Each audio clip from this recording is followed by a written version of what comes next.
أعوذ بالله من الشيطان الرجيم بسم الله الرحمن الرحيم الحمد لله رب العالمين والصلاة والسلام على سيدنا محمد وعلى آله وصحبه أجمعين اللهم علمنا ما ينفعنا وانفعنا بما علمتنا وزدنا علما نافعا اللهم أرنا الحق حقا وارزقنا اتباعه وأرنا الباطل باطلا وارزقنا اجتنابه Assalamu alaikum wa rahmatullahi wa barakatuh.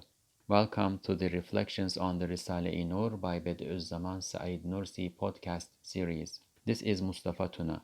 You can listen to the episodes of this series wherever you listen to your podcasts or at the website www.reflections-rn.org.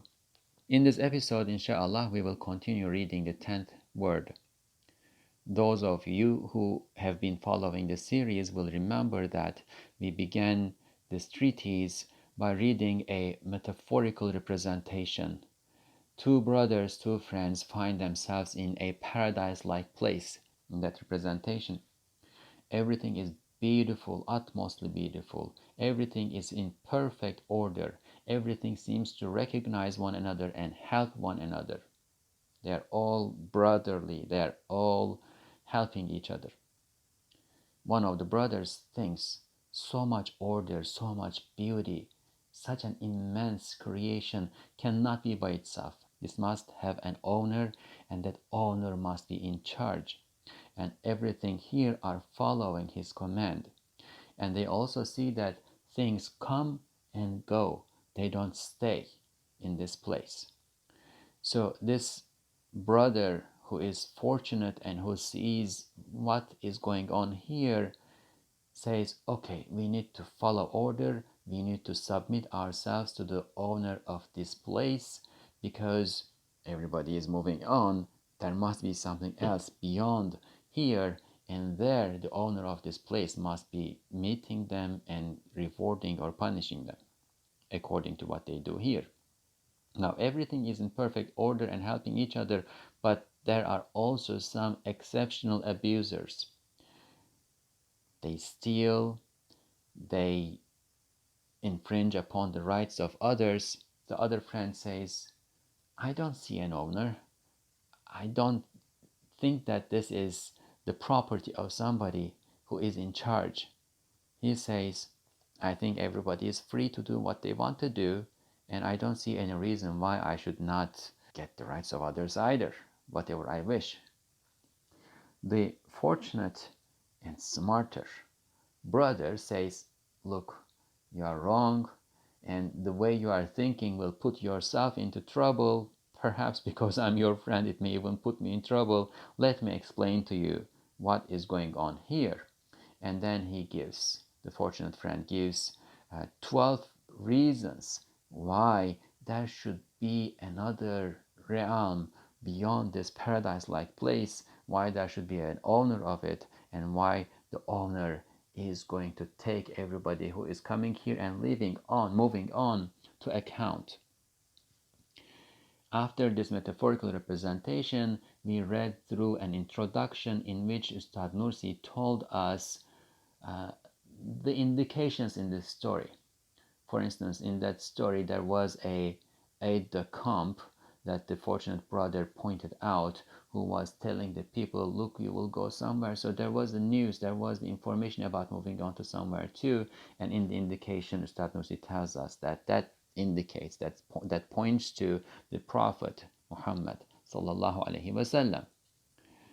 So we read through these indications too, and now we will come to, if you will, the meat of this treatise, where the reality is going to be discussed. We are moving beyond the metaphorical representation to the reality of what that representation points to, what actually is out there. Birinci hakikat, the first truth. These realities we will call truth, and we will inshallah read 12 of them. Birinci hakikat, the first truth. Bab-ı rububiyet ve saltanattır ki ismi Rabbin cilvesidir. This is the gate of lordship and royal power, and it is a reflection of the name, the divine name, the Lord, Rabb. We talked about this word several times. Rabb, we are rendering it, translating it as Lord, but it has a lot more than that. It is the caring master, the nurturer. A mother to her children is a Rabb, for instance. She is in charge, she is in control. In essence, she owns, or those children belong to this mother, but that's not the be all end all. She takes care of them, she worries about them, she loves them. When they need something, she procures their needs. All of these are included in the name, the Lord, Rabb. Hiç mümkün müdür ki şe'n-i rububiyet ve saltanat-ı uluhiyet, bahusus böyle bir kainatı kemalatını göstermek için gayet âli gayeler ve yüksek maksatlar ile icat etsin, onun gayat ve makasıdına karşı iman ve ubudiyetle mukabele eden müminlere mükafatı bulunmasın ve o makasıdı red ve tahkir ile mukabele eden ehli dalalete mücazat etmesin.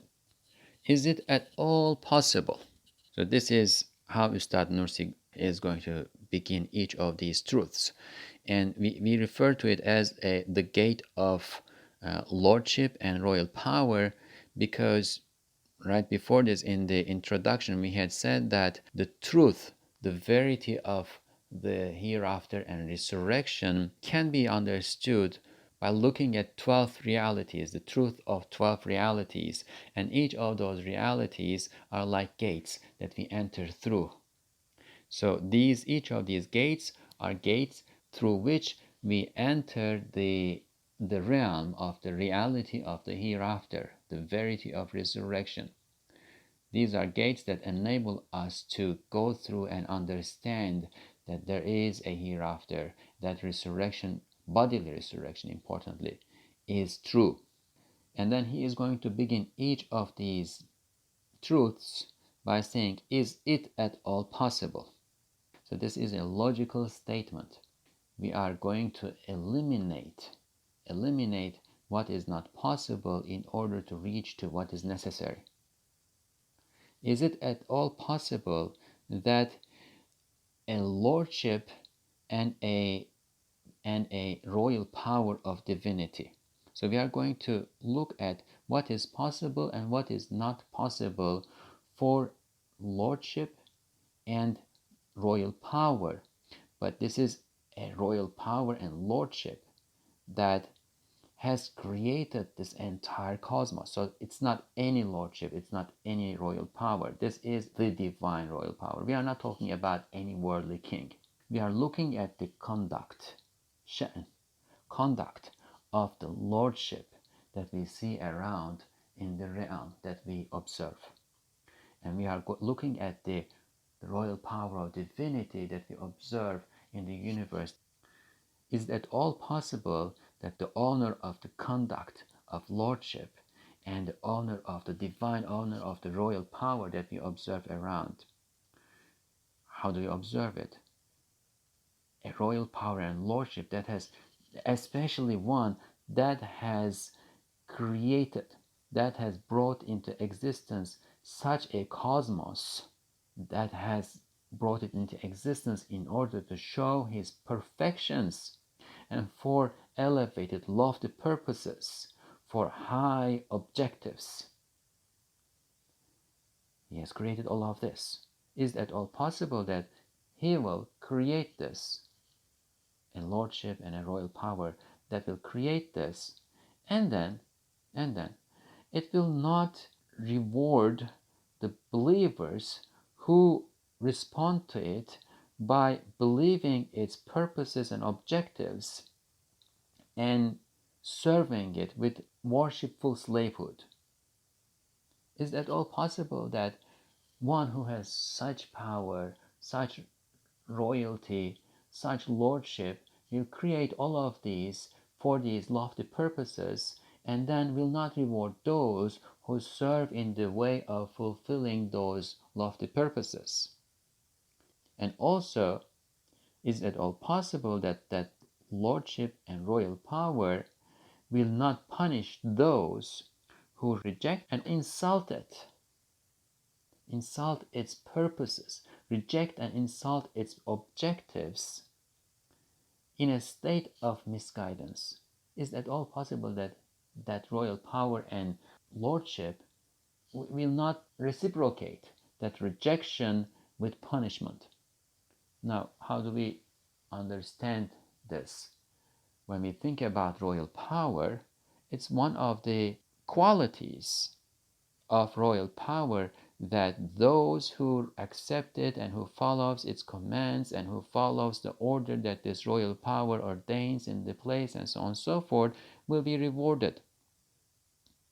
And those who object to it, who reject it, who try to block what the royal power is trying to achieve, its objectives, are going to be punished.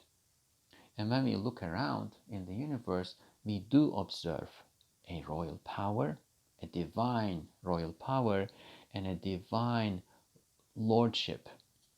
If one wants to understand this better, perhaps one can read the second station of the 14th flash, which we did after reading the first word in this podcast series.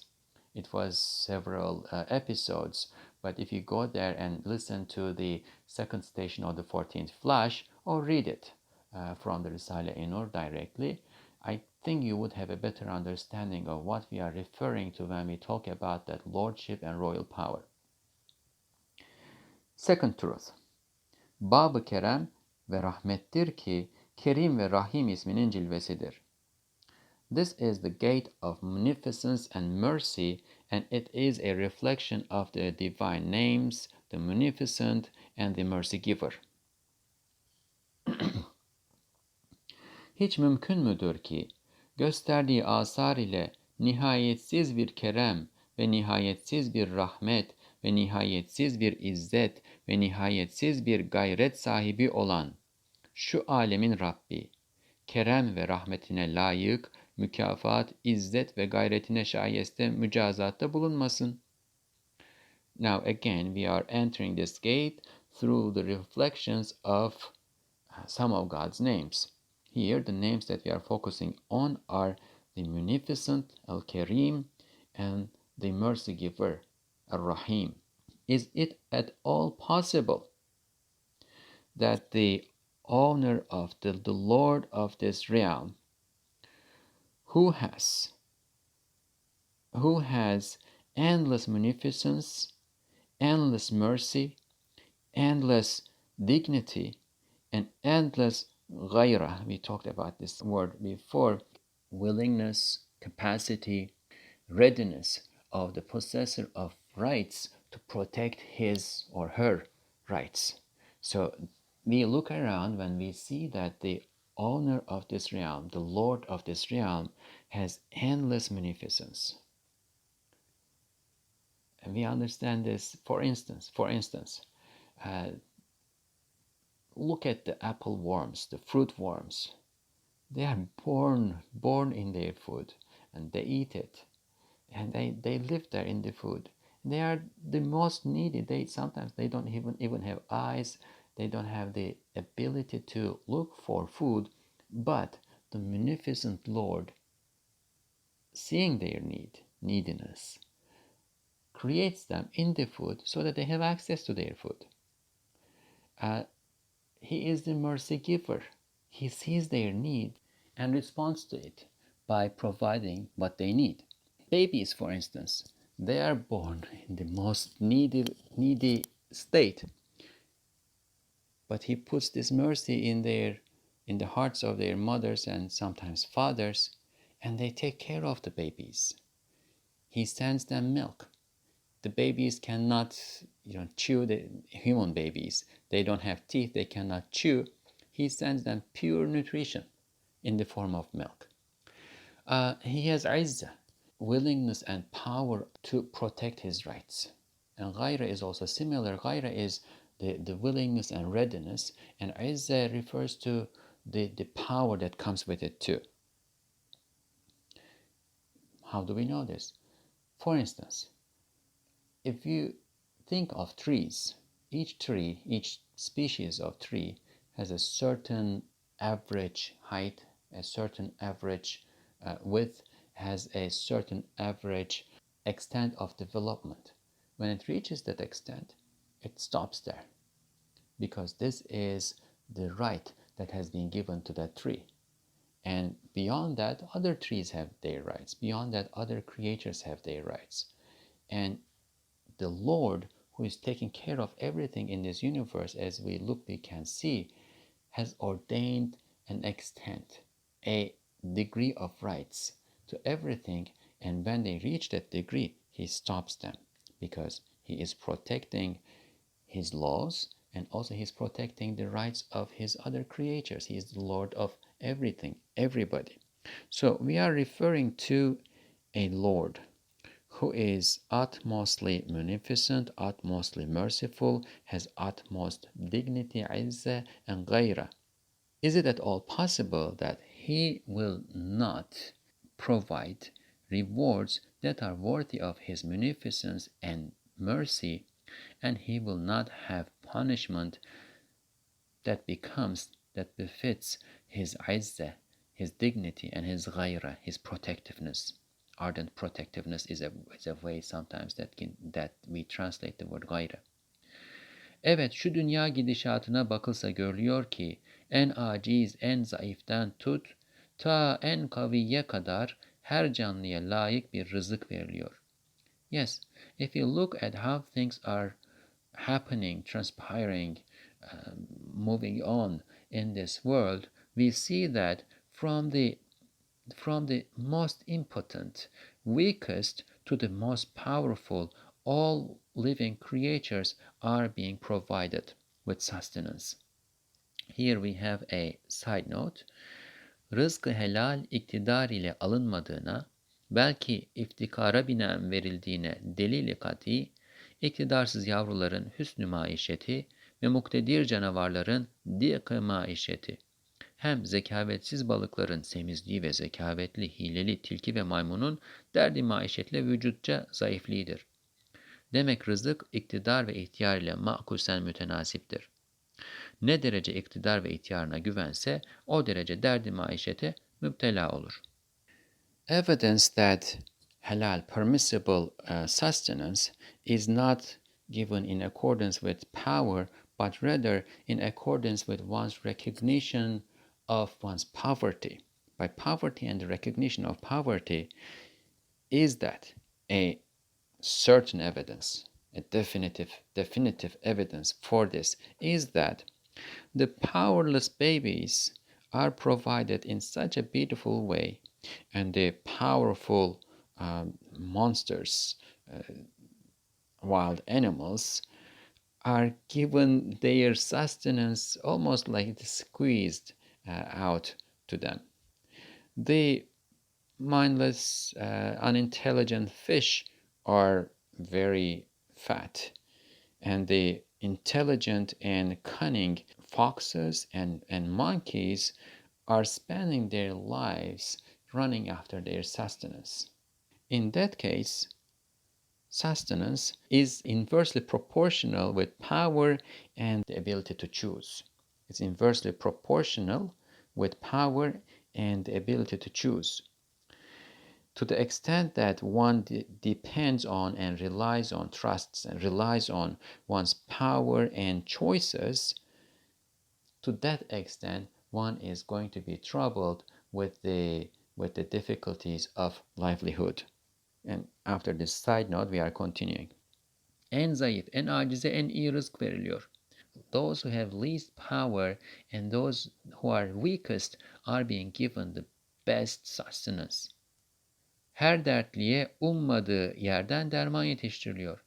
All those who find themselves in trouble, who have problems, are being sent solutions to their problems from where they do not expect.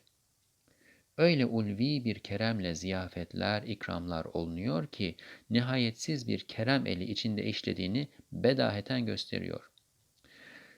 Such feasts and bestowals are around that we witness, that are being provided with such a lofty level of munificence that we understand that the hand of an endless munificence is behind all of this. It is clearly shown in all these feasts, all these bestowals that we are observing around.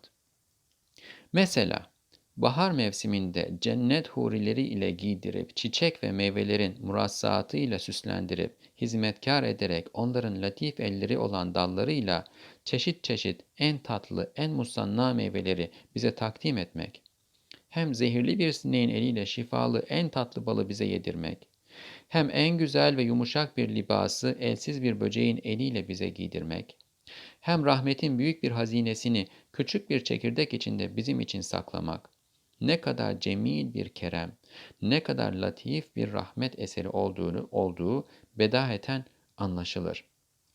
Üstad Nursi is here going to give us some more indications and evidence for the munificence that is out there in the cosmos, that in the world that we are living. He says, it is clearly, definitively, and clearly understood that all of these things that we are going to talk about are the signs of, imprints of, consequences of a gentle, gentle mercy. What are they? For instance, bahar mevsiminde cennet hurileri tarzında bütün ağaçları sündüs misal libaslar ile giydirip, çiçek ve meyvelerin murassaatıyla süslendirip, hizmetkar ederek onların latif elleri olan dallarıyla çeşit çeşit en tatlı, en musanna meyveleri bize takdim etmek. Think of spring. And then how in the spring the trees start to bud and bloom, and then that turns into fruits. Ustad Nursi is saying, look how the trees are being dressed up like the houris of the paradise, with clothes that are like silk, silk-like clothes. Their leaves are woven like silk. And then they are being ornamented with flowers and beautiful fruits, beautiful colors, etc. And then they are sent to us as if they are servants, as if we are in a palace, and servants are being fruits and food to us. They are dressed up in beautiful clothing and ornamented and embellished, and then they are bringing this sustenance, these fruits and food to us as if they are servants.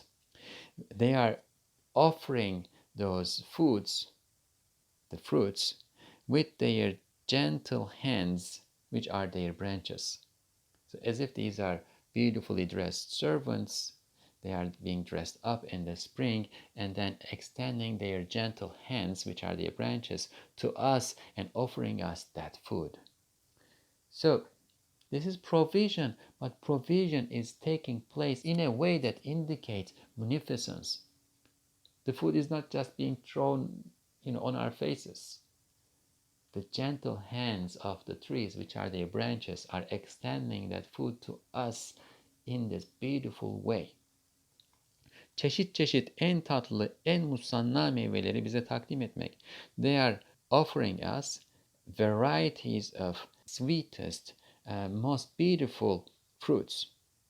Hem zehirli bir sineğin eliyle şifalı en tatlı balı bize yedirmek. From the hand, and of course this is metaphorical hand, from the hand of a poisonous fly, which of course is the bee, a sweetest honey is being given to us for us to benefit from and to eat. Then another example, we are being dressed, we are being donned in clothing that is most beautiful and soft from the hands of an insect that has no hands, from the hands of a handless insect, of course a silkworm. Hem rahmetin büyük bir hazinesini küçük bir çekirdek içinde bizim için saklamak. And then to preserve a great treasure of mercy in a small seed for us, like the seed stones of fruits or the seeds of grains. They are small, but think of a fig tree, for instance. The seed is so small, but the tree grows so much, and from that tree for many years, we can get probably tons of fig. It's a huge treasure of mercy, but it is hidden, or it is preserved in such a small seed for us. We can carry it around, we can handle it. So this is again munificence. We are not only being provided, but we are being provided in a munificent way. All of this, Ustad Nursi says, clearly shows us that they are coming from and they are the imprints of, they are the products of such a beautiful munificence and such a gentle mercy. Hem insan ve bazı canavarlardan başka, güneş ve ay ve arzdan tut, ta en küçük mahluka kadar her şey kemali dikkatle vazifesine çalışması, zerrece haddinden tecavüz etmemesi, bir azim heybet tahtında umumi bir itaat bulunması, büyük bir celal ve izzet sahibinin emriyle hareket ettiklerini gösteriyor.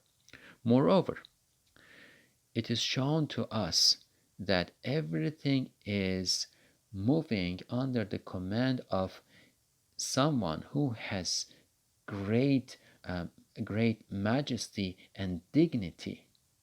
So it is shown to us that everything is moving around under the command of someone who has great majesty and dignity. When we look around and when we see that the sun, the moon, the earth, from these great creatures to the smallest creatures, everything is working and fulfilling their duties with utmost perfect attention, and they are not moving beyond the limits that have been drawn for them, even a little bit. They are not moving beyond those limits even a little bit. We see that they are in a state of obedience before a tremendous, awe-inspiring presence. Except for humans and some monsters. And those are the exceptions, of course. Humans and some monsters, some animals, some wild animals, for instance, sometimes attack other animals and kill them even though they don't eat them. Coyotes, I guess, sometimes do this. So some monsters, and that has its wisdom too. It shows us that we humans should not be like monsters. That might be one wisdom. There might be other wisdoms. Some monsters and humans infringe upon others' rights, go beyond the limits that they should not be going beyond. But other than that, from tremendous great creatures like the sun, the moon, the earth, to the smallest creatures, they are all moving within the limits that have been ordained for them. And when you look around, you feel that they are all under the command of an awe-inspiring presence, tremendous awe-inspiring presence. And this shows that the one who is commanding them, the one under whose command they are, has tremendous great majesty and dignity. Hem gerek nebati ve gerek hayvani ve gerek insani bütün validelerin o rahim şefkatleriyle ve süt gibi o latif gıda ile o aciz ve zayıf yavruların terbiyesi ne kadar geniş bir rahmetin cilvesi işlediğini bedahetten anlaşılır. And then if you look at the babies and their mothers, if you look at the mothers, and this can be human mothers, animal mothers, plant mothers, and Ustad Nursi here is referring to, for instance, a plant as the mother of its fruits and flowers, right? If you take a look at the mothers from the plant kingdom, animal kingdom, human kingdom, you see that out of the mercy-giving compassion of those mothers, and milk, a nutrition like milk is coming, and it is being provided for those impotent and weak babies. They are being nurtured by their mothers with such mercy-giving compassion, and then that you can see in the milk that is being provided to them. And plants provide milk to their fruits too, like the sap of a tree, for instance, or sometimes some plants, when you cut it, you see that there's a milk that's coming out, right? Ustad Nursi is referring to that here. Human milk and animal milk, we understand for mammals, right? But plants also have milk. Plants are also providing milk to their babies. And Ustad Nursi is saying, look at that. When you look at that, you understand that behind all of this, clearly, there is a mercy, and all of this is the reflection of that mercy. Here we have another side note. Haşiye 2. Side note. Evet, aç bir arslan zayıf bir yavrusunu kendi nefsine tercih ederek elde ettiği bir eti yemeyip yavrusuna vermesi. Hem korkak tavuk yavrusunu himaye için ite arslana saldırması, hem incir ağacı kendi çamur yiyerek yavrusu olan meyvelerine halis süt vermesi, bilbedahe nihayetsiz rahim, kerim, şefik bir zatın hesabıyla hareket ettiklerini kör olmayana gösteriyorlar. So, take a look. Yes, the lion, even when it is hungry, if it has a baby, a weak baby that is also hungry, it will prefer the baby over itself and will let the baby eat the food. The lion is hungry. It hunted, brought down, say, a deer. But if the baby is hungry, the lion will let its baby eat the meat, and it will stay on the side until the baby is full, and then it will eat. How is this possible? Otherwise, we know that lion is an animal, and it is going to be acting, according to its self-interest alone. But there is something behind this. There is what? There is mercy. There is compassion. There is munificence that is functioning behind this, and the result of the reflection of that mercy, munificence, compassion is that the wild lion, when its baby is hungry, will prefer the baby over itself and will let the baby eat the meat even when it is hungry itself. And then think of it, chicken, right? It's an animal that's really scared of everything. We say chicken-like, right? even the idiom that we use for this is chicken-like. Chicken is known for being very scared of everything, but when its chicks are being threatened, a chicken will attack a lion. It will stand before a lion in order to protect its chicks. And elsewhere, Ustad Nursi tells us that one of his friends and students had once seen that a dog was attacking the chicks of a chicken, and the chicken attacks the dog and scares it away. And we can find other examples of this. An animal that is known to be so scared of everything and so weak to the extent that we use it as a metaphor for somebody who is scared of everything is going to attack a lion or a dog when its babies are under danger. So what's going on? There is mercy, there is munificence, there is compassion functioning behind everything. And then look at the fig tree. Ustad Nursi says, it eats mud and it gives pure milk to its fruits that are its babies. So all of this clearly shows that everything is acting on account of someone with endless mercy, endless munificence, and endless compassion. Evet, nebatat ve behimiyat gibi şuursuzların gayet derecede şuurkârane ve hakimane işler görmesi biz zarure gösterir ki gayet derecede alim ve hakim birisi vardır ki onları işlettiriyor, onlar onun namıyla işliyorlar. Yes, unconscious beings like the plants and animals, the fact that they are acting in a way that appears to be so conscious, that requires such a level of consciousness and wisdom, that they are doing things that require such a level of consciousness and wisdom, absolutely necessarily shows that they are acting on behalf of someone someone who is all-knowing and all-wise. There is someone who is all-knowing and all-wise, and he is making them do all of these things. They are acting on his behalf. This is the end of the second side note, and we can again move on to our text. Bu alemin mutasarrıfının madem nihayetsiz böyle bir keremi, nihayetsiz böyle bir rahmeti, nihayetsiz öyle bir celal ve izzeti vardır. Nihayetsiz celal ve izzet edepsizlerin te'dibini ister. Nihayetsiz kerem, nihayetsiz ikram ister. Nihayetsiz rahmet kendine layık ihsan ister. If, as we saw, or since, the disposer of this realm has such endless munificence, such endless mercy, such endless majesty and dignity.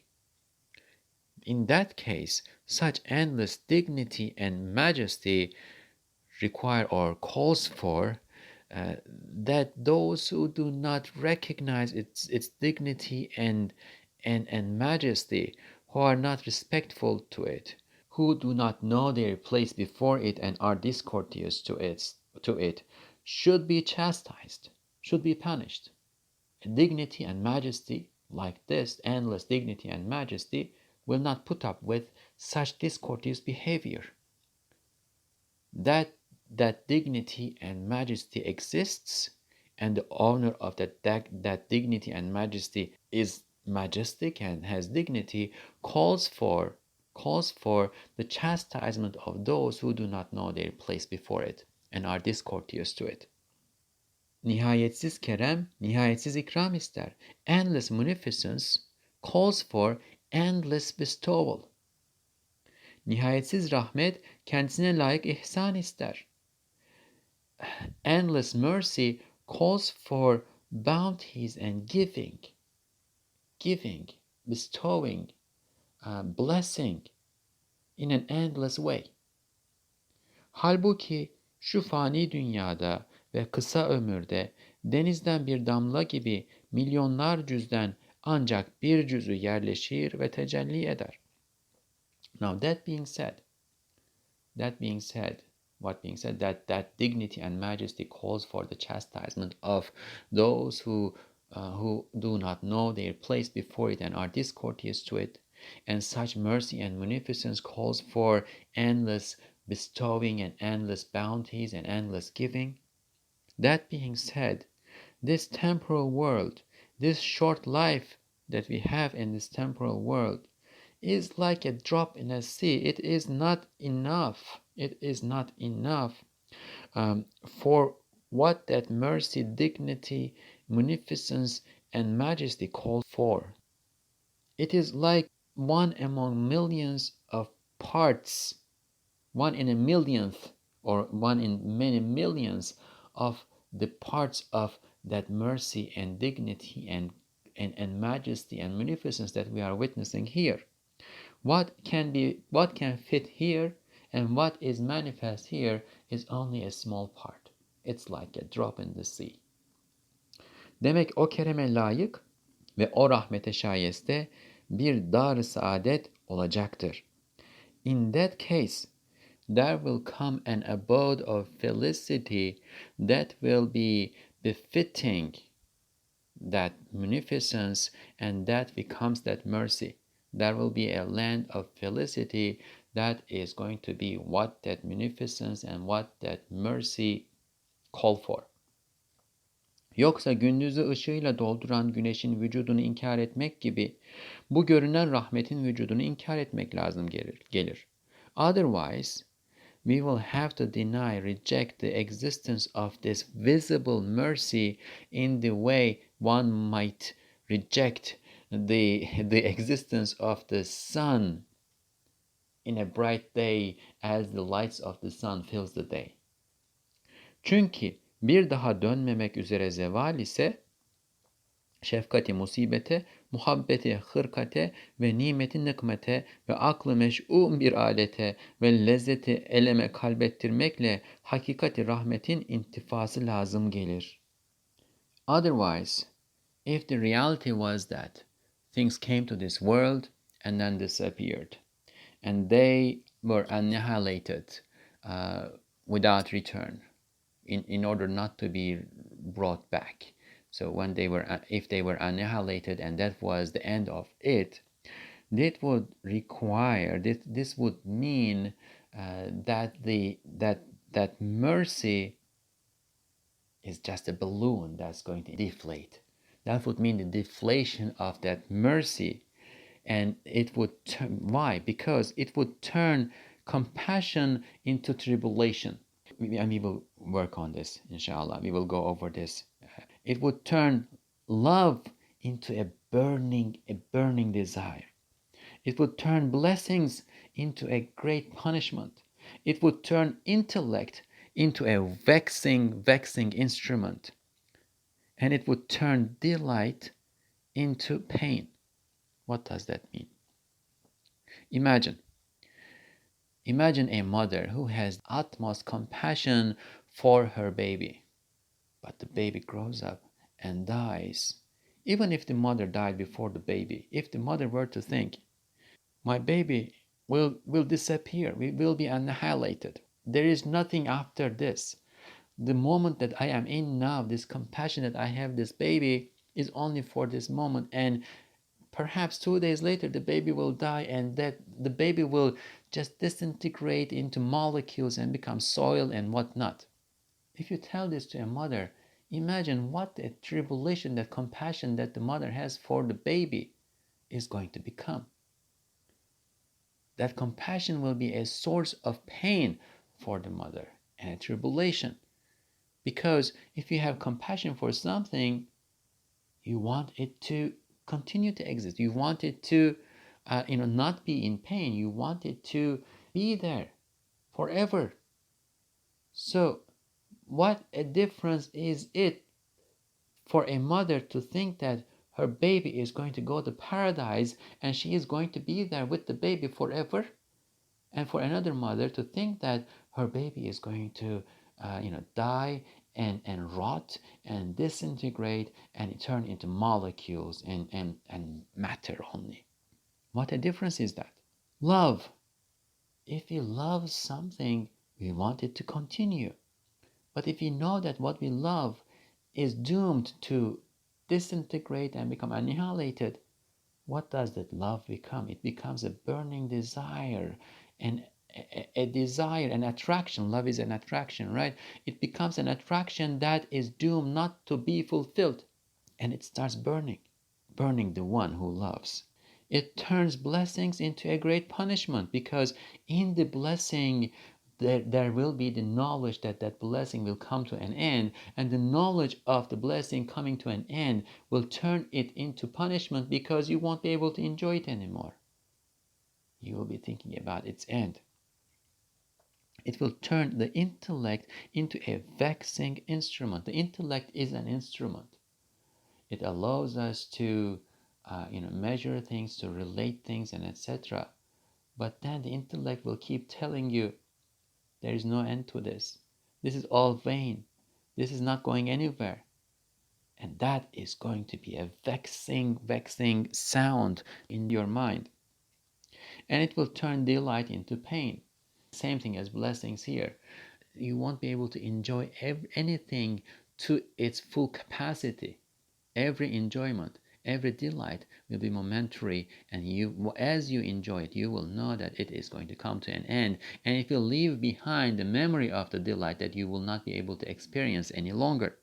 So, if the reality out there was that everything would be annihilated and there is nothing after this is the end of it, this is all that is out there, that would deflate that mercy that we are witnessing around.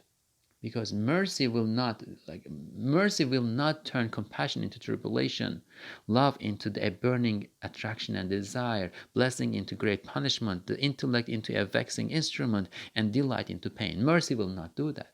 That would be a contradiction. But we see mercy. In that case, none of this is true. Continual existence is reality. Hem o celal ve izzete uygun bir dar mücazat olacaktır. Moreover, there will be an abode of punishment that befits that majesty and dignity.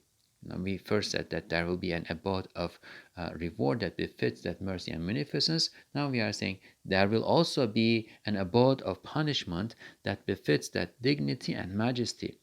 Çünkü ekseriya zalim izzetinde, mazlum zilletinde kalıp buradan göçüp gidiyorlar.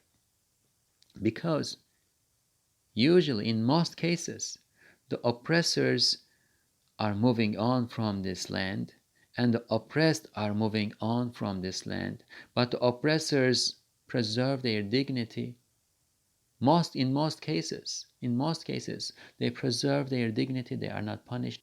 They are not called for what they have done here, and the oppressed are moving on, leaving this world in that abject state. But there is dignity and majesty that we observe here.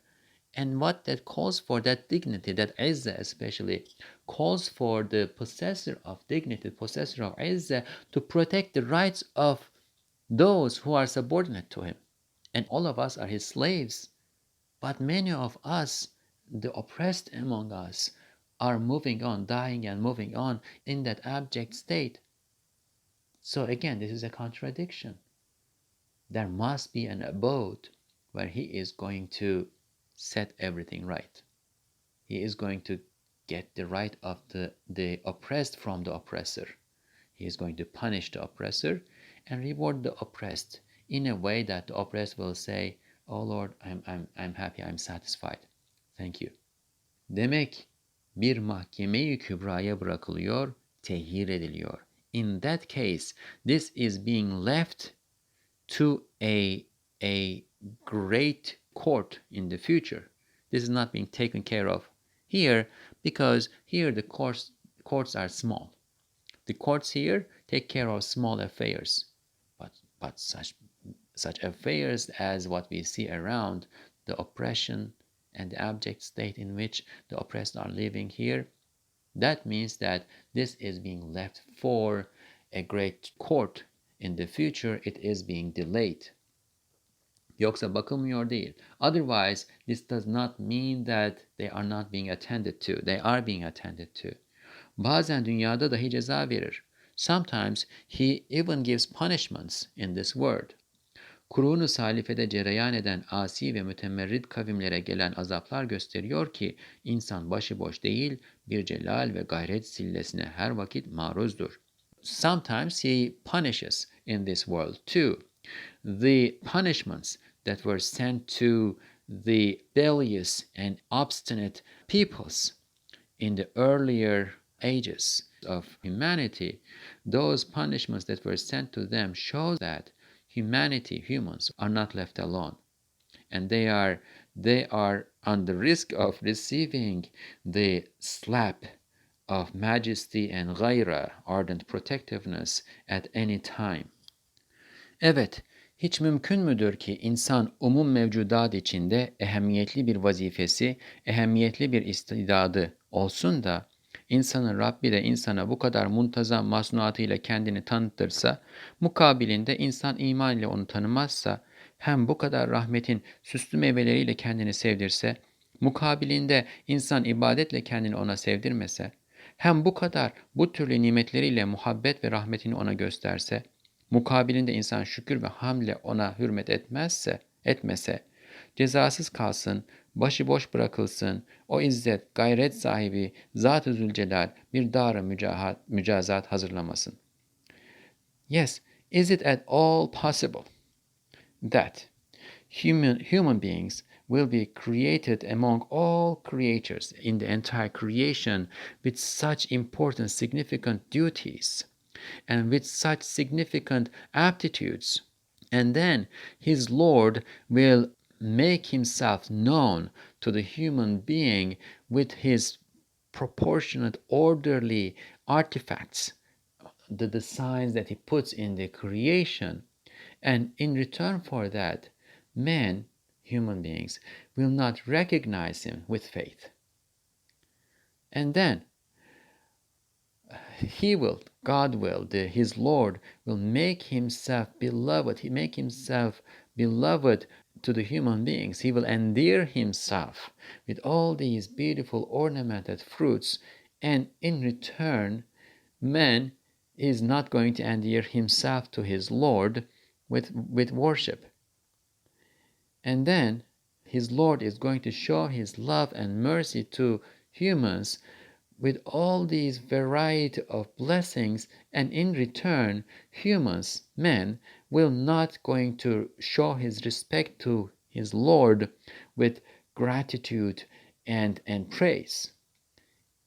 Is that all possible that his Lord will do this and man will do that, and that is not going to deserve punishment, and punishment will not come in return for that? That humans are going to be just left alone? Is it at all possible that the owner of that dignity and ardent protectiveness, who has majesty, is not going to prepare an abode of punishment? Hem hiç mümkün müdür ki o Rahman-ı Rahim'in kendini tanıtırmasına mukabil, iman ile, tanımakla ve sevdirmesine mukabil, ibadetle sevmek ve sevdirmekle ve rahmetine mukabil, şükür ile hürmet etmekle mukabele eden müminlere bir dar-ı mükafatı, bir saadeti ebediyeyi vermesin? And then is it at all possible that mercy-giving, merciful one, Rahman Rahim, the merciful, the compassionate, that mercy-giving, merciful one will make himself known to humans, and in return for this, some among those humans will recognize and know him with faith. He will make himself loved, he will endear himself, the Lord will endear himself, and some among those humans in return for this will love him and endear themselves to him with worship. And the Lord will show mercy, and some among the humans in return for this mercy will show him gratitude and respect. And that Lord will not have an abode of reward, an eternal felicity for those believers. He is not going to prepare an abode of reward and felicity that will last forever for those believers. No, none of this is possible. None of this is possible. Our Lord creates this universe, creates us in this universe, put his imprints everywhere, and shows us his mercy and love. Shows us himself, manifests himself in his signs and imprints, and he gives us all this opportunity to recognize and know him. And then once we recognize him, he gives us all these blessings to endear himself to us, to put that feeling of love in our hearts. And then he gives us all these blessings, and what he asks in return is gratitude and praise. And those believers who fulfill their function, who recognize him, who know him, who love him, who worship him, and who respond to his blessings with gratitude and respect, recognition, appreciation, gratitude, and respect, is that all possible that he is not going to reward them? Why? Why would he have created all this creation and put his signs in it? And we gave this example before. We need nutrition. Nutrition could have been in the form of some paper-like cornflakes that had no taste. But no, he created all these fruits and grains and milk and meat, all these tastes and colors and textures and smells. Why is all of that?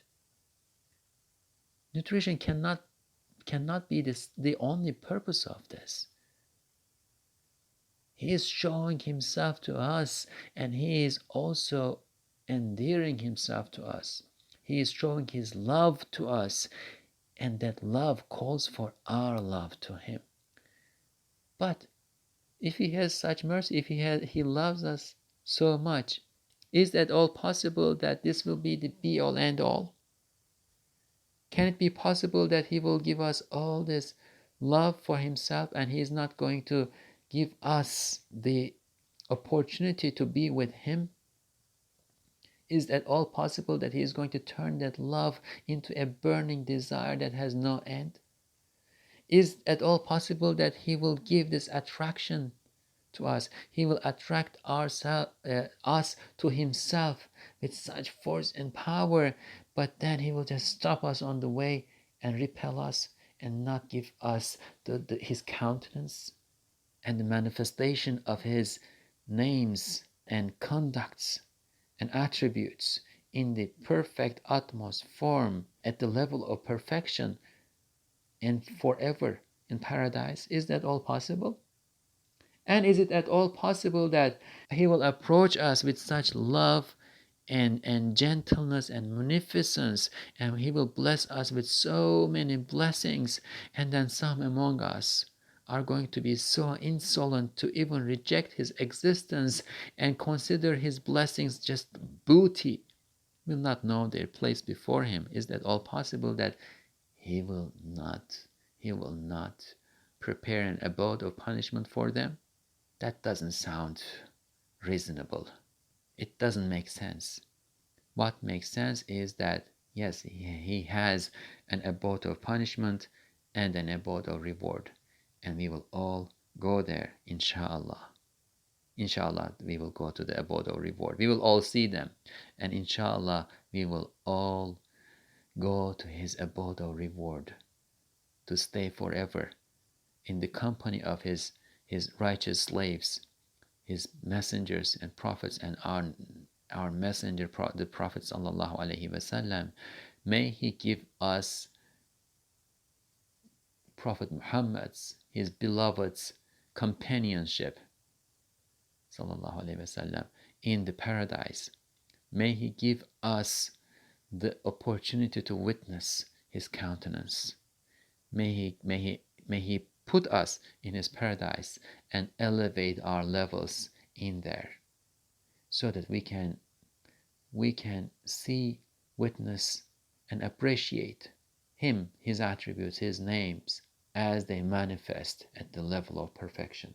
Inshallah. سبحانك لا علم لنا إلا ما علمتنا إنك أنت العليم الحكيم وآخر دعواهم أن الحمد لله رب العالمين. الفاتحة.